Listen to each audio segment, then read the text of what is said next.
Hi, my name is Drew Locher.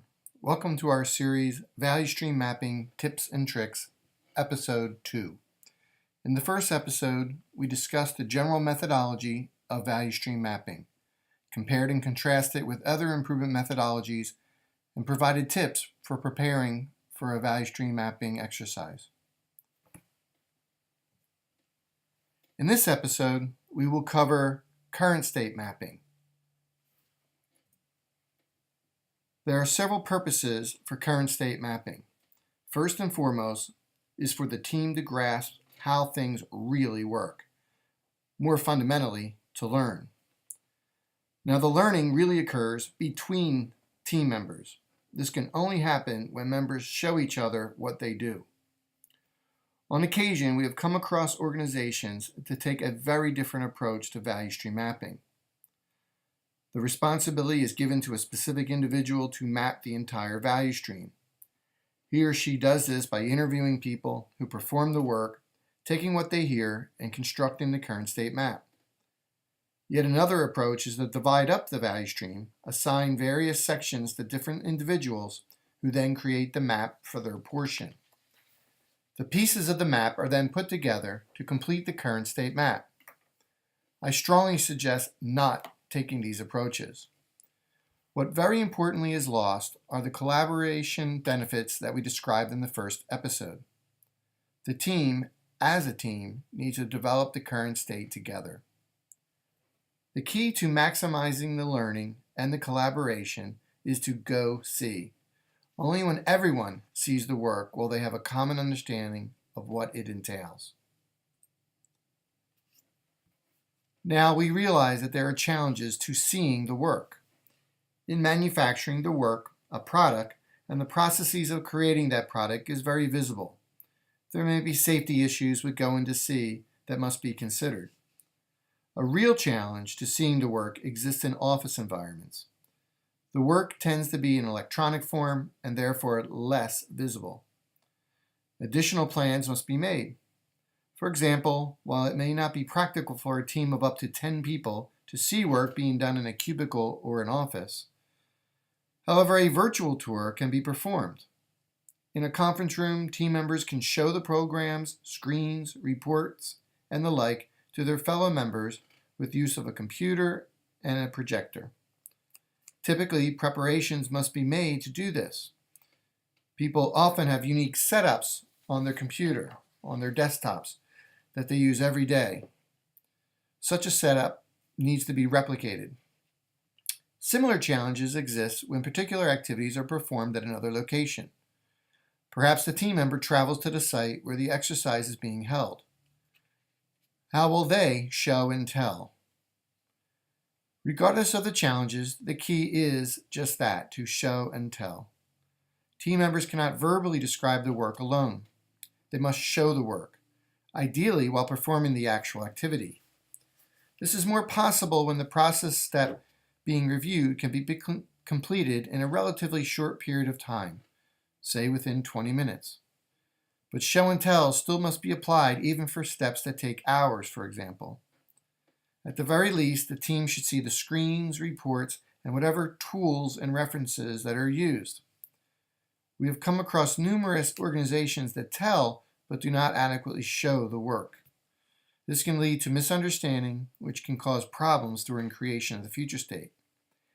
Teams must also beware of making changes without a firm grasp of current practices. Next, we will provide some additional tips on creating accurate current state maps. First, be flexible. There is no single correct current state map. There is usually more than one way to display the data and information. The key is to get quick agreement of the team members on how it should be displayed, and then be consistent throughout the map. While it is a flexible tool, it is advised to not overcomplicate the map unnecessarily. We will provide some specific tips on how to avoid this shortly. Very importantly, the process boxes should reflect activities. Therefore, verbs should be a part of the description within a process box. Create document, review concepts, and so on. each with a verb. As we mentioned in the first episode, there is something that has been called the DNA of Lean. It includes activities, pathways, and linkages. The activities should be listed in the process boxes. Probably the most frequently asked question is, how much detail do we need? An important question indeed.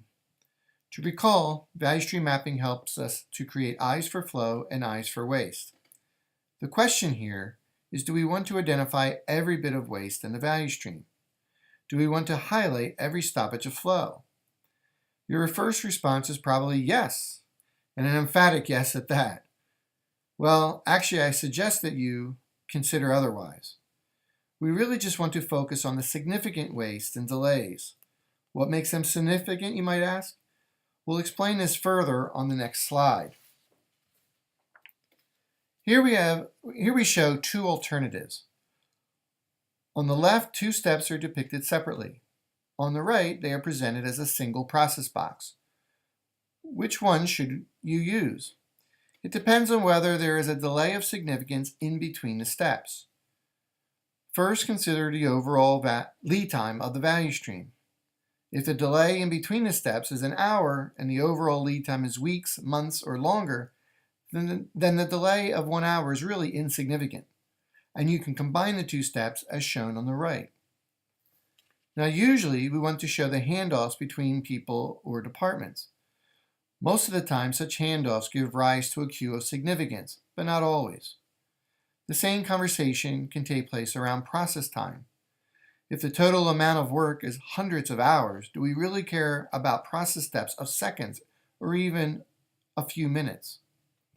We can combine several activities that a person performs, noting what those activities are in the title of the process box, or even as a note within the process box itself. Again, try to avoid making the map overly complicated. In line with that objective is to remember that all details need not be depicted on the map. The show and tell that we discussed earlier provides such detail to the team members, as well as some context in which the work is performed.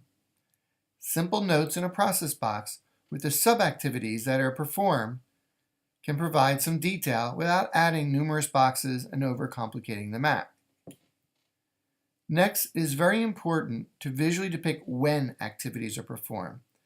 This is usually the case with more complex value streams that have processes performed in parallel. In such situations, understanding what is happening when in the value stream is important when trying to determine how best to reduce lead time in the future state, which is a common goal of many value stream improvement efforts. We have seen organizations use a swim lane format for their value streams. They list out the various departments and functions along the left side, creating a row or lane for each function. Then the process boxes are located in the appropriate lane based on who performs the activity. All sounds good, right? But what happens when multiple departments are performing the same activity at the same time? This can commonly happen in more complex value streams, such as product development, and activities such as cross-functional meetings. How will these be depicted? Further, we have seen where the map becomes so complicated that it becomes difficult to see when activities are performed. After all, in more complex value streams, there can be up to 10 departments or functions involved. A very wide or deep pool with all those swim lanes. Instead, a simple note in the process box identifying the function or functions involved can convey the same information without complicating the map. This is shown in the figure in the lower right. Another suggestion is to display data in the form of a range, when indeed the process exhibits some variability. We have often seen a single number for each data element in the data box. For example, a single process time is provided. When I ask what that figure depicts, the response is often that it is an average. Commonly, lead time is often expressed as a single number. When I ask if this is always the case, the response is no.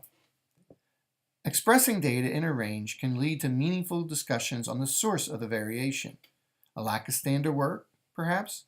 Variability in demand. Natural variation in the work. Whatever the source, understanding such variation helps to more fully understand the process. For those experienced with mapping, you will know that we typically develop several summary metrics for the value stream. Total process time, total lead time, first pass yield are just a few possible summary metrics. The key here is to develop appropriate metrics based on the objectives of the value stream redesign, which should have been identified prior to starting the exercise. As an example, is the objective to decrease order to ship lead time, order to cash lead time, or all the above? The answer to that question should determine what would be the appropriate summary metric or metrics for the value stream. Continuing on the subject of summary metrics, we always suggest to do a reality check on them. Does the total lead time make sense when it is all added up? Does the total process time compare favorably with other related information? Such a check will on occasion give rise to another review of the process data and perhaps some adjustment. The result is a more accurate current state map. In episode 1, we described the social benefits of the value stream mapping methodology as a collaborative tool. That is why I recommend sharing the current state map with others in the organization. Not only can the accuracy of the map be confirmed, but the learning shared and expanded throughout the organization. Finally, it is always recommended to reflect on the current state. What key waste do you see? And I emphasize the word key, not all the waste. What are the major contributors to lead time? What are obstacles to meeting the defined objectives? As we will discuss in future episodes, it is not about identifying and addressing all the waste in the current state, but the key ones that will allow the organization to meet its objectives. That brings episode 2 to a close. Let's summarize the key points that we covered. When mapping the current state, determining an appropriate level of detail is important. It should highlight the stoppages of flow and waste of importance. Next, you should always practice go see, and as I say, show and tell when creating the current state map. Do not confine yourself to conference rooms and verbal descriptions of the work. Only through show and tell will you maximize the learning of the team members. Share the current state map before moving on to the future state. This should be done to not only verify its accuracy, but to share the learning and ensure important engagement. Finally, reflect on the current state. This will help the team to synthesize the learning and identify the key obstacles that must be addressed in the future state. I hope that you find this information in this episode useful. In the next episode, we will review the future state questions, which embody lean thinking and are the key to successful practice of the value stream mapping methodology. It is also what we have found to be one of the biggest gaps in the application of this powerful approach. I hope that you will join us.